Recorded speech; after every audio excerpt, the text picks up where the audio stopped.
இந்த ஒரு படம் கூட இருக்குல்ல, இவரு சேரன் நடிச்சிருப்பாரு. மாயக்கண்ணாடியா? ஆமா. ஸோ அதில வந்து ஒரு சீன் வரும். அந்த ஒருத்தர் வந்து ஐ திங்க் கடைசிலன்னு நெனைக்கிறேன். ஒரு ஆல்பம் வச்சிருப்பாரு. சின்ன வயசுல நான் இந்த கனவோட தான் நான் வந்தேன். அப்படிலாம் அந்த ஆல்பம்லாம் வந்து காமிப்பாரு. ஆமா. அந்த மாதிரி ஒரு சில படங்கள் ஒரு காட்சிகள் இருக்கும் இல்லைங்களா? அந்த மாதிரி ஏதாவது பார்த்துருக்கீங்களா? அல்லது அந்த சென்னை எக்ஸ்பீரியன்ஸ் சினிமா துறை சினிமாவில் நடிக்கிறவங்கள விட வேலை செய்கிறவங்க விட அதுக்கு சான்ஸ் தேடி அலையிறவங்க நிறைய பேர் இருப்பாங்க அப்படிங்கிற மாதிரி ஒரு பிம்பம் நம்ம படத்தில் பார்த்துருக்கோம் இல்லைங்களா? ஸோ அதோட ரியாலிட்டி எந்த அளவுக்கு இருந்துச்சு? இல்லை, அது ரியாலிட்டி தான் சினிமாவாக காமிச்சிருக்காங்க. ஸோ காதலில் கூட ஒரு சீன் இருக்கும். ஒரு டேரக்டர் இருப்பார், ஒரு உப்மா டேரக்டரு. நான் வந்து சான்ஸ் தரேன் அப்படிங்கிற மாதிரி நிறைய பேர்த்த கூப்பிட்டு வச்சு கலாய்ச்சி ஒரு 2 இட்லி கெட்டி சட்னி சொல்லியிருப்பா அப்படின்லாம் சொல்லுவாங்க. லிட்டரலாக எனக்கும் நடந்துச்சு. அது போய் வடை வாங்கிட்டு சொன்னாங்க. வடை வாங்கிட்டு வந்துட்டு கொஞ்ச நேரம் வெயிட் பண்ணிட்டு இருங்க, டேரக்டர் வந்துடுவாங்க அப்படின்னு சொல்லிலாம் பார்த்துட்டு அந்த ரூம் அதே மாதிரி தான் இருந்துச்சு. ஒரு பேச்சுலர்ஸ் ரூம் மாதிரி, மேன்ஷன் மாதிரி தான் இருந்துச்சு. ஸோ அங்கே நானும் என் ஃப்ரெண்டு கலைன்னு சொல்லி ஒரு பையன் அங்கே வந்து தான் பழக்கானான். அவனும் சான்ஸ் தேடிட்டு இருந்தான், நானும் சான்ஸ் தேடிட்டு இருந்தேன். நாங்கள் காலேஜாக வந்து போன பேட்ச் வந்துட்டு அவங்கவுங்க ஸ்ப்ளிட் ஆகிட்டாங்க. அதுக்கப்புறம் நான் வந்து அங்கே ஆடிஷன் மூலமாக பழக்கமான பசங்க கூட தான் நான் அதிகமாக ஸ்பெண்ட் பண்ணேன். ஸோ கலைன்னு ஒரு பையன், ஸோ அந்த பையனும் நானும் தான் வந்துட்டு நாங்கள் எங்கே போகிறதுனால 2 பேர் போவோம். ஸோ அதே மாதிரி நாங்கள் அங்கே போகும்போது இதே மாதிரி நடந்துச்சு. காதல் படத்தில் எப்படி வந்துச்சோ அதே மாதிரி லிட்டரலாக நடந்துச்சு. 2 வடை வாங்கிட்டு வந்துருப்பா அப்படின்னு சொல்லிட்டு வாங்கிட்டு வந்து உட்காந்துருந்தோம். இன்னொன்று அதுதான் அவங்களுக்கு மார்னிங் சாப்பாடு.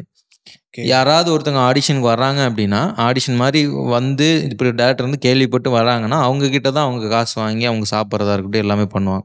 ஸோ அந்த மாதிரி ஒரு 2-3 இடத்துக்கு நான் போயிருக்கேன். லிட்டரலாக வந்து படத்தில் நடக்கிறது அப்படியே நிஜத்தில் இருக்கிறது தான். ஸோ அதை தான் வந்து படத்தில் காமிச்சிருக்காங்க. நிறைய பேர் ஆல்பம் வச்சு சுற்றிட்டு, எனக்கு தெரிஞ்சு நான் ஹையஸ்ட்டாக பார்த்தது வந்துட்டு ஒரு 72 வயசு ஆள் வந்து கிட்டத்தட்ட ஒரு 4 ஆல்பம் அவர் எப்போ இருந்து சான்ஸ் தேடுறாருன்னா அவரோட 30வது வயசுலேருந்து சான்ஸ் தேடிட்டு இருக்கார். 30 வயசுலேருந்து சான்ஸ் தேடி எதுவும் கிடைக்காம சின்ன சின்ன ரோல்லலாம் இப்போ சினிமா நிறையா பழைய படங்கள்லாம் ஒரு ஓரமான ஒரு கேரக்டரில் வந்திருப்பார். ஜூனியர் ஆர்டிஸ்ட்னு சொல்லுவாங்க. ஸோ அந்த மாதிரி கேரக்டர்ஸு ஆனால் அவர் நடிக்க சொன்னீங்கன்னா பர்ஃபார்ம் பண்ணுறது வந்து பயங்கரமாக இருக்கும். ஒரு ஒரு ஒரு கதாபாத்திரத்தை உள்வாங்கி அதை வெளிப்படையாக அவர் பர்ஃபார்ம் பண்ணுறது அப்படி இருக்கும். ஆனால் அவர் மாதிரி ஆட்களையே வந்து நம்ம ஜூனியர் ஆர்டிஸ்டாக தான் அங்கே பார்க்க முடியும். அது ஏன் அந்த நிலைமை அப்படின்னு நினைக்கிறேன்? நிலைமை எப்படின்னா, ஒன்று பேக்ரவுண்ட் இருக்காது பிரதர், இல்லைன்னா கான்டாக்ட்ஸ் இருக்காது, இன்னொன்று இன்ஃப்ளூயன்ஸ் இருக்காது, இது எதுவுமே இருக்காது. ஸோ திறமையை மட்டும் வச்சுக்கிட்டு அங்கே மேலே வர்றதுக்கான சான்ஸ் அங்கே இல்லை முக்கியமாக. இன்னொன்று அவங்களுக்கான சான்ஸ் அவங்க கொடுக்குறாங்க. இப்போ அசிஸ்டன்ட் டைரக்டர் தான் நிறைய பேர் வந்து ஒரு ஆக்டரை ரெக்கமெண்ட் பண்ணுவாங்க. ஸோ அந்த மாதிரி ஒரு கான்டாக்ட்ஸ் இல்லாமல் போயிருக்கலான்னு நினைக்கிறேன். நான் அவர்கிட்ட அவ்வளோ டீட்டெயிலாக பேசலை. அவரை பார்க்கும்போதே எனக்கு ரொம்ப கஷ்டமாயிடுச்சு.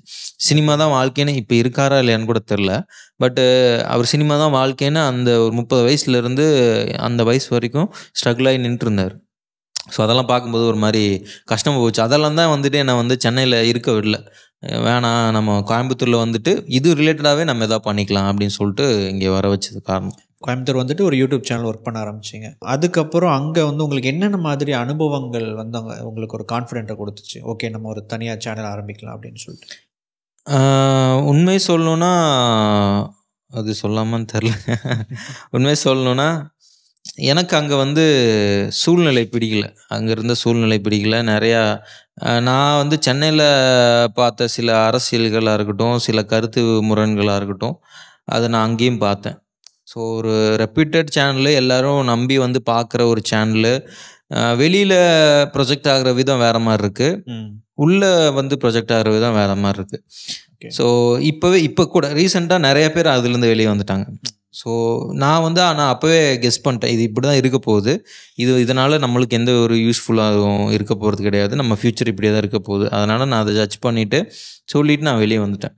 ஸோ வெளியே வந்ததுக்கப்புறம் எங்கிட்ட இருந்த கான்ஃபிடென்ட் என்னென்னா, எனக்கு வந்து அந்த 1.5 வருஷத்தில், அதாவது சென்னை போயிட்டு வந்ததுக்கப்புறம் நான் எல்லாத்தையுமே கற்றுக்கிட்டேன். கேமராவாக இருக்கட்டும், எடிட்டிங்காக இருக்கட்டும், சினிமாட்டோகிராஃபியாக இருக்கட்டும், ஆக்டிங்காக இருக்கட்டும், ஸ்கிரிப்ட் ரைட்டிங் என்ன, ஸ்க்ரீன் ப்ளே எப்படி பண்ணணும், இது எல்லாமே நான் கற்றுக்கிட்டேன். அந்த ஒரு கான்ஃபிடென்ட் தான் எங்கிட்ட இருந்துச்சு. ஸோ நான் யார்கிட்டையுமே வந்துட்டு போய் சான்ஸ் கேட்டு நிற்கணுங்கிற அவசியம் எனக்கு இல்லாமல் போனதுக்கு ரீசன் அதுதான். காரணம், எனக்கு எல்லாத்தையுமே நிறைய பேர் சொல்லி கொடுத்துருக்காங்க. வாண்டடாக உட்காந்து நான் கேட்கும்போது டைம் ஸ்பெண்ட் பண்ணி எனக்கு சொல்லி கொடுத்துருக்காங்க. ஸோ அதெல்லாமே அவங்க சொல்லி கொடுக்கணும்னு அவசியம் இல்லை. பட் இருந்தாலும் அவங்க சொல்லி கொடுத்து அந்த கான்ஃபிடென்ட்டை பில்ட் பண்ணது அவங்க தான். நிறைய பேர் இருக்காங்க. அது மாதிரி ராசோன்னு ஒருத்தர் இருக்கார், அவர் தான் எனக்கு எடிட்டிங்கெல்லாம் சொல்லி கொடுத்தாரு. ஸோ இந்த மாதிரி நிறைய பேர் இருக்காங்க. ஸோ அந்த கான்ஃபிடென்ட் வச்சு தான் என்னாலே ஒரு டீம் பில்ட் பண்ண முடியும். இப்போது நான் வந்து ஒரு டீம் வேணும் அப்படின்னா நான் வந்து எல்லாத்தையுமே பண்ணுவேன் அப்படின்னு சொல்லி எனக்கு ஒரு தைரியம் இருக்குது. இன்னொன்று என்னால் கற்றுக் கொடுக்கவும் முடியும். இப்போ எதுவுமே தெரியாமல் வரவங்ககிட்டையும் நான் அதை கற்றுக் கொடுத்து அவனை வந்து ஒரு ஸ்கில்டு பர்சனாக மாற்ற முடியுங்கிற கான்ஃபிடென்ட் என்கிட்ட இருந்துச்சு. ஏன்னா நான் அப்படி தான் போனேன். எனக்கு தெரியாமல் ஒன்று போனேன், அவங்கெல்லாம் சொல்லிக் கொடுத்தாங்க, என்னால் லேர்ன் பண்ணிக்க முடிஞ்சு. நான் லேர்ன் பண்ணதை இன்னொருத்தவங்களுக்கு சொல்லிக் கொடுக்கவும் முடியும். ஏன்னா பேசிக்லேருந்து நான் கற்றுக்கிட்டேன். பேசிக்கு, அதுக்கப்புறம் ஸ்டாண்டர்டு, அதுக்கப்புறம் எக்ஸ்பர்ட். ஸோ இந்த லெவலில் இருந்து கற்றுக்கிட்டங்காட்டி எது பேசிக்குன்னு தெரியும். ஒன்றுமே தெரியாமல் உனக்கு இன்ட்ரெஸ்ட் இருக்கா, இன்ட்ரெஸ்ட் மட்டும் இருந்தால் போதும், வா அப்படின்னு சொல்லி அப்படி கிரியேட் பண்ண டீம் தான் EMI டீம். ஸோ இங்கே வர இப்போ நீங்கள் பார்க்குற எடிட்டருக்கோ இங்கே பார்க்குற டிசைனர்ஸ்க்கோ யாருக்குமே ப்ரொஃபஷ்னலாக டிசைனிங் தெரியாது. 2021 எல்லாத்தையுமே உட்கார வச்சு சொல்லிக் கொடுத்து இப்போ ப்ராப்பரான டிசைனராகவும் ப்ராப்பரான எடிட்டராகவும் ஆயிருக்காங்க. ஸோ அதனால் அந்த வேல்யூஸ் என்னால் கொடுக்க முடிஞ்சுச்சு. ஸோ அந்த கான்ஃபிடென்ட் தான் வந்து என்னால் உருவாக்கவும் முடியும். நான் வந்து ஏதாவது ஒரு க்ரியேஷனை அட்மையர் பண்ணி அதை ரீக்ரியேட்டும் பண்ண முடியும் அப்படிங்கிற ஒரு கான்ஃபிடென்ட் கொடுத்துச்சு எனக்கு. இப்போ வரைக்கும் அந்த கான்ஃபிடென்ட் தான் இருக்குது. ரைட். இப்போ நீங்கள் அதெல்லாம் கற்றுக்கிட்டீங்க அப்படின்னு சொன்னீங்க இல்லையா? ஆனால் நீங்கள் வந்து சினிமா துறைக்கு நீங்கள் போன வேலை வந்து தேடி போன நோக்கம் வந்து வேறு. ஆமாம், நடிக்கணும் அல்லது சான்ஸ் வேணும் அப்படிங்கிற மாதிரி வந்து போனீங்க. எப்படி வந்து இதெல்லாம் கற்றுக்கணுங்கிற ஒரு எண்ணம் வந்துச்சு? இது ஏன்னா நிறைய பேர் வந்து பார்த்திங்கன்னா ஒரு வேலைக்கு போனாங்க அப்படின்னா அதுலேருந்து எதுவுமே இல்லாமல் திரும்பி வந்தால் கூட ஜஸ்ட் அவங்க எதுக்காக போனாங்களோ அந்த நோக்கத்தை மட்டும் பார்த்துட்டு வெளியே வந்திருப்பாங்க. பெரும்பாலான நபர்கள் அப்படி தான் உள்ளே போகிறாங்க. ஆனால் நீங்கள் ஒரு விஷயத்தை கற்றுக்கிட்டு வந்ததுனால தான் இன்றைக்கி அது உங்களுக்கு ஹெல்ப் பண்ணுது அப்படின்னு சொல்கிறீங்க இல்லையா? இதெல்லாம் கற்றுக்கணும், எடிட்டிங் கற்றுக்கணும், கேமரா கற்றுக்கணும், இது எல்லாமே கற்றுக்கணும் அப்படிங்கிற ஒரு எண்ணம் எப்படி வந்துச்சு? ஏன்னா நான் சின்ன வயசுலேருந்தே அப்படி தான் பிரதர். நான் வீட்டுக்கு ஒரே பையன்தான், எனக்கு வந்து அப்பாவும் கிடையாது. ஸோ அப்போ வந்து அங்கேருந்து க்ரியேட் ஆன விஷயந்தான். ஏன்னா நான் ஸ்டாண்டர்ட்லோனா தான் எல்லாமே பண்ணி ஆகணும் அப்படிங்கிற சுச்சுவேஷன். ஸோ சின்ன வயசுலேருந்தே அது வந்து நானாக தான் டான்ஸ் கற்றுக்கிட்டேன். அது விஜய் சார் ஆடுறதை பார்த்து தான் நான் டான்ஸ் ஆட ஆரம்பித்தேன். ஸோ அது மாதிரி எனக்கு வந்து இன்பில்ட்டாகவே அந்த கெப்பாசிட்டி இருக்குது. நான் எதனாலும் இப்போ நான் கற்றுக்கணும்னு நினச்சேன் அப்படின்னா யாருக்கிட்டேயும் நான் போய் கற்றுக்கிறதுக்கு கேட்குறதுக்கு கூச்சப்பட மாட்டேன். எனக்கு கற்றுக் கொடுங்கன்னு கேட்குறதுக்கு கூச்சப்பட மாட்டேன். ஸோ அதுதான் என்னோடய பேசிக் ஸ்ட்ரென்த்தாக இருந்துச்சு. ஸோ அதனால் நான் வந்து ஈஸியாக போய் யாருக்கு தெரியுமோ அவங்ககிட்ட போய் கற்றுக் கொடுங்க, எனக்கு கற்றுக்கணும்னு ஆசையாக இருக்குன்னு நான் போய் கேட்டுருவேன். கேட்டேன்னா அதுவே அவங்களுக்கு பிடிச்சி போயிடும். இந்த மாதிரி ஒரு பையன் கற்றுக்கணும்னு வர்றவங்க ஒரு பையன் இருக்கான் அப்படின்னா அவங்களுக்கு ஈஸியாக கற்றுக் கொடுக்குறக்கும் ஆர்வமுள்ள ஆட்கள் இருக்காங்க. ஸோ அந்த மாதிரி நான் கேட்குறதுக்கு கூச்சப்பட மாட்டேன். ஸோ அதனால் நான் போய் கேட்டேன், அவங்க கற்றுக் கொடுத்துட்டாங்க. ஸோ சின்ன வயசுலேருந்தே நான் வந்துட்டு எந்த ஒரு பேக்ரவுண்டும் இல்லாமல் வந்ததுனால நானே தான் எல்லாருமே பண்ணிக்கணும் அப்படிங்கிறத ஒரு இது இருந்ததுனால நான் கற்றுக்கிற லெவலும் அதிகமாக இருந்துச்சு.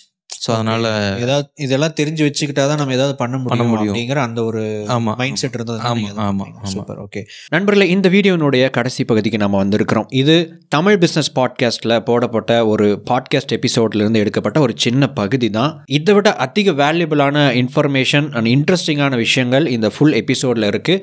ஸோ அதை தான் இப்போ நீங்கள் ஸ்க்ரீனில் பார்த்துக்கிட்டு இருக்கிறீங்க. இந்த வீடியோவை நீங்கள் கிளிக் பண்ணுறதன் மூலமாக ஃபுல் எபிசோடை நீங்கள் பார்க்க முடியும்.